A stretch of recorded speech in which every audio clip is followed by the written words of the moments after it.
Vítajte pri dnešnom zhrnutí, kde si do detailov a hlavne ľudskou rečou rozobereme nedávne zasadnutie Mestského zastupiteľstva v Novej Dubnici.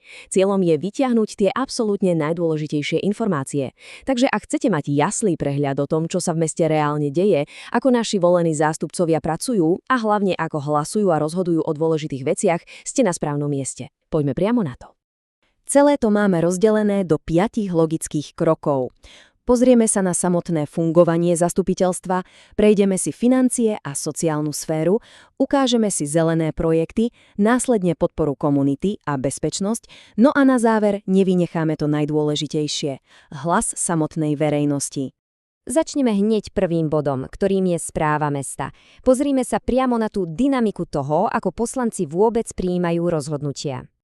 V Novej Dubnici máme celkovo 15 zvolených poslancov. Na tomto konkrétnom zasadnutí v kultúrnej besede ich bolo prítomných 12, keďže 3 sa vopred ospravedlnili. Toto číslo je dôležité, lebo to znamená, že zastupiteľstvo bolo bez problémov uznášania schopné a malo plný mandát na schvaľovanie záväzných krokov pre mesto. A tu narážame na naozaj fascinujúci fakt. Počas celého stretnutia panoval 100% konsenzus. Takmer každý jeden bod, o ktorom sa hlasovalo, prešiel hladko pomerom 12 za 0 proti a nikto sa nezdržal. Vidíme tu ukážku absolútne jednotného hlasovacieho bloku. Presujme sa k druhej téme, ktorou sú financie a sociálne veci. Inými slovami, ako mesto hospodári s peniazmi a ako myslí na zraniteľnejších obyvateľov. Keď sa pozrieme na vysvedčenie finančného zdravia mesta za uplynulý rok, teda na záverečný účet, zasvieti na nás krásne číslo. Upravený prebytok hospodárenia presiahol 243 000 eur. Mesto teda neskončilo v mínuse. A čo s tými peniazmi? Zastupiteľstvo ich jednohlasne a veľmi rozumne odložilo do rezervného fondu mesta na budúce použitie. Z mestského rozpočtu sa však platia aj nečakané výdavky a bežná prevádzka. V zariadení pre seniorov sa napríklad ponovom zvyšujú denné poplatky z 13 eur a 25 centov na 15 eur a 50 centov. Prečo muselo mesto k tomuto pristúpiť? Zariadenie jednoducho potrebuje pokryť rastúce náklady. Hovoríme o opravách neustále sa kaziaceho výťahu, o novom vybavení do kuchyne, riešení havarijného stavu kanalizácie a takisto o vyšších mzdách pre personál. Tretí bod nášho prehľadu nás posúva k zelenej infraštruktúre. Uvidíme, ako tieto jednomyselné rozhodnutia fyzicky menia prostredie, v ktorom žijeme. Určite ste už zachytili pojem vodozádržné opatrenia. Znie to technicky, ale v praxi ide o fantastickú stratégiu, ako mesto bojuje proti suchu. Priamo v okolí budovy Mestského úradu sa chystajú veľké zmeny. Od dažďových záhrad až po špeciálne retenčné nádrže. Základná myšlienka je tá, že namiesto toho, aby dažďová voda bez úžitku odtiekla preč do kanála, mesto ju zachytí a v obdobiach sucha ňou bude inteligentne zavlažovať okolitú zeleň. Nuž ale, takéto projekty niečo stoja. Či už ide o spomínané opatrenia pri úrade, alebo o poslednú etapu modernizácie zberného dvora, mesto na to ide naozaj šikovne. Obrovskú časť peňazí, doslova 100 000 eur, sa podarilo získať z nenávratných dotácií od Európskej únie a zo štátneho rozpočtu.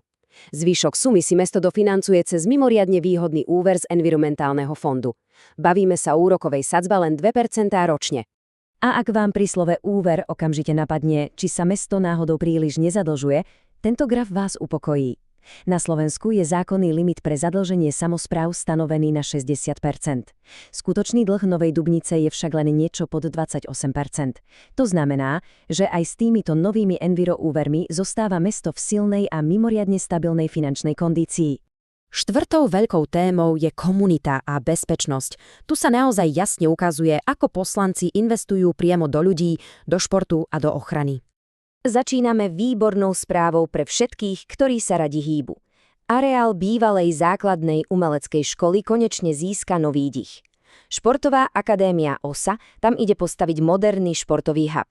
Pribudne nové viacúčelové ihrisko, kvalitná bežecká dráha, workoutová zóna pre silový tréning a to najlepšie? Nebude to zatvorené len pre členov akadémie. Do obeda tam budú môcť cvičiť deti z miestnych škôl na hodinách telesnej a priestor bude otvorený aj pre širokú verejnosť či aktívnych seniorov. Aby ale takýto obrovský projekt mohol vzniknúť, mesto muselo priložiť ruku k dielu. A poslanci urobili naozaj ukážkové gesto. Ten rozsiahly pozemok, za ktorý by inak na komerčnom najmä získali vyše 14 000 eur ročne, prenajali športovej akadémii za, hádajte koľko? Za jedno jediné symbolické euro na rok. Zastupiteľstvo tento krok vyhodnotilo ako prípad hodný osobitného zreteľa práve pre ten gigantický komunitný prínos. Veľký skok vpred zaznamenala aj bezpečnosť. Do majetku mesta formálne pribudla nová cisternová automobilová striekačka značky Iveco. Ide o priamy dar od ministerstva vnútra, pričom hodnota tohto špeciálneho plne vybaveného vozidla je viac ako 114 000 eur. A opäť tu máme to magické symbolické euro. Poslanci nezaváhali a jednohlasne sa zhodli, že toto nové hasičské auto posunú dobrovoľnému hasičskému zboru v Kolačine. Namiesto nejakého predraženého nájmu bude zbor platiť mestu opäť len 1 euro ročne. Skrátka, podpora ľudí, ktorí nezištne nasadzujú vlastné zdravie pri ochrane životov a majetku. Myslel sa aj na rodiny s malými deťmi.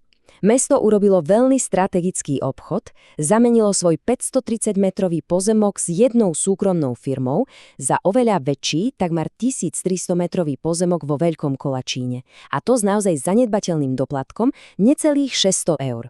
Dôvod je úplne prozaický.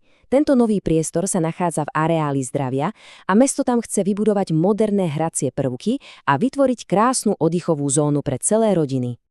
A už sme pri poslednom, no extrémne dôležitom bode. Hlas verejnosti. Každé zastupiteľstvo má priestor zvaný Slovo pre verejnosť, kde môžu prísť bežní obyvatelia a povedať vedeniu mesta svoj názor priamo do očí. Tentokrát túto možnosť využil jeden veľmi aktívny občan, pán Šlesár. Na úvod férovo poďakoval zamestnancom mesta za ich ťažkú prácu, no hneď v zápätí vzniesol konkrétnu požiadavku priamo na poslancov. Chcel od nich, aby boli pre ľudí viditeľnejší a prístupnejší.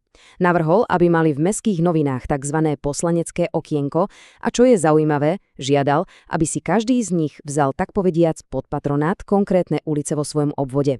Je to silná výzva na oveľa osobnejšiu komunikáciu v uliciach. A to nás privádza na úplný záver a k jednej povedzme trochu provokatívnej myšlienke na zamyslenie.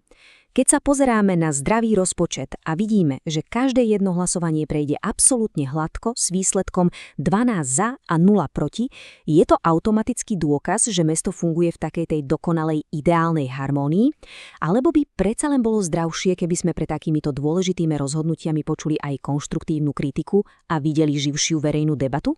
To už je otázka, na ktorú si musí urobiť názor každý sám. Ďakujeme, že ste to s nami prešli a zaujímate sa o to, čo sa deje vo vašom meste.